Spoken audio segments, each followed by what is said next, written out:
मोर मुड़ाए, 3 गुण सिर की मिट गई खाज, और खाने को बढ़िया मिले लोग कहें महाराज। भैया ये भक्ति नहीं, भक्ति के सूत्र हैं। यदि आप भी भक्ति करना चाहते हैं तो आपको भागवत से जुड़ना पड़ेगा। किसे कहते हैं भक्ति? भक्ति के 3 सूत्र हैं। पहला सूत्र है संबंध। आपका विश्वास किसके प्रति दृढ़ होगा? जिससे आपका संबंध होगा उस पर विश्वास भी होगा। 2 लोग बैठे हों आपके पास, अपना बैग पकड़ाना हो किसी को, एक अपरिचित एक परिचित है, किसे पकड़ाओगे? परिचित को। अपरिचित को क्यों नहीं? क्योंकि उससे हमारा संबंध ही नहीं, और संबंध नहीं होगा तो विश्वास उत्पन्न हो ही नहीं सकता। जहां संबंध होगा वहीं विश्वास होगा, और जहां संबंध विश्वास दोनों ही प्रकट हो जाएंगे वहीं समर्पण हो जाएगा। और जहां ये तीनों मिल जाएंगे उसी का नाम भक्ति। हमारे ऋषियों की खोज देखिए, कितनी श्वासें आती हैं 1 मिनट में? 15। कितनी आती हैं? स्वस्थ व्यक्ति को 15 श्वास 1 मिनट में आती है। तो 1 घंटे में कितनी हो गई? वाह, ठीक है ठीक है, हाँ 900, ठीक है। तो 1 घंटे में आप 900 श्वासें ले रहे हैं। और एक बात और समझो, श्वास ही मिलती है, आयु नहीं मिलती है।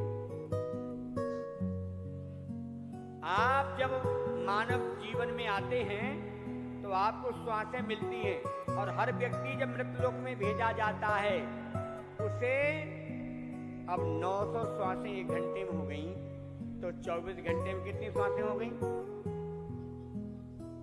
वेरी गुड, बजाओ ताली। ये बता रहे हैं 21,600 श्वासें 24 घंटे में हो गई। अब आप जोड़ लो। तो भैया 21,600 श्वासें आप रोज ले रहे हैं। दे कौन रहा है? प्रभु दे रहा है। हर श्वास प्रभु दे रहा है, और कोई श्वास पर प्रभु ध्यान नहीं आ रहा है। किसी श्वास पर भगवान का आभास नहीं हो रहा है, किसी श्वास पर भगवान की छवि नहीं दिख रही है, किसी श्वास पर भगवान को धन्यवाद नहीं दे रहे हैं। तो बताओ ना, हमें तो ये लगता है फोकट में मिल रहा है ये। तो अगर ऐसे ही आ रहा होता श्वास, तो फिर क्या हमारा जीवन श्वास रहित होता? नहीं।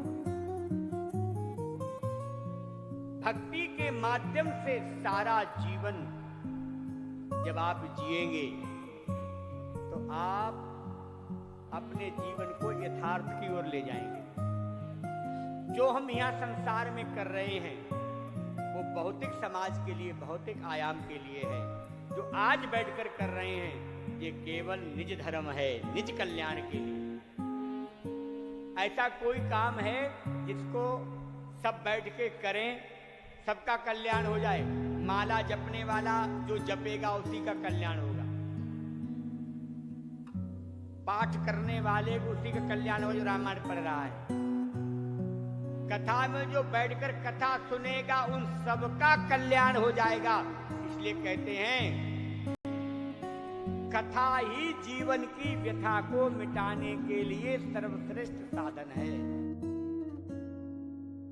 हम लोग मंदिर जाते हैं तो मंदिर के पत्थर को, अरे पत्थर बहुत अच्छा लगा है, अरे भाई मूर्खानंद, मंदिर जाने पर भी तुम्हें पत्थर दिख रहा है तो पत्थर तो तुम्हारे पैरों से भी रौंदा जा रहा है। जिस सीढ़ी पर चढ़कर आए हो वहां भी पत्थर था, वहीं प्रणाम कर लेके लौट जाते, मंदिर तक आने की आवश्यकता कहां पड़ गई? पत्थर तो केवल उस कलाकार जो कृति बनाता उसको निखारता है, वो कह सकता है। हम लोग तो भगवान लेकर आते हैं, और भगवान जब लेकर आते हैं तो हमें मंदिर में भगवान दिखते हैं, पत्थर नहीं दिखता है। ये भक्ति हमारे अंतः में प्रवेश करेगी। अंतःपुर में जब जाके इस भक्ति में हम झूमेंगे, तब भगवान हमारी और देखेगा